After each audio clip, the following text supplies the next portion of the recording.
आठवडाभरानंतर नाशिकच्या निफाडमध्ये पुन्हा थंडीची लाट आली आहे आणि निफाडचा पारा हा 11 अंशांवर गेलाय।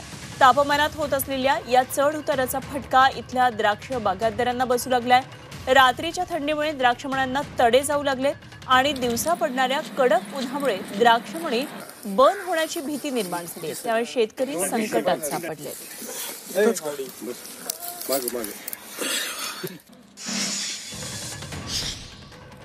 आपण ही दृश्य पाहतो, निफाडमध्ये थंडीची लाट आली आहे आणि सर्वसामान्यांचा जनजीवनावर याचा परिणाम झालेला आहे। शेकोटीचा आधार घ्यावा लागतोय, गरम कपडे घालावे लागतात आणि दुसरीकडे शेतकऱ्यांना, द्राक्ष बागायतदारांना विशेषतः याचा फटका बसतोय।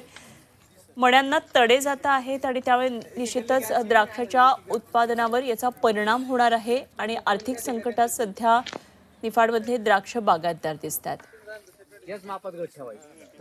निफाडचा पारा हा 11 अंशांवर आहे आणि तापमानातले चढ उतार सातत्याने सुरू आहेत आणि याचा फटका तिथल्या द्राक्ष बागांना बसतोय।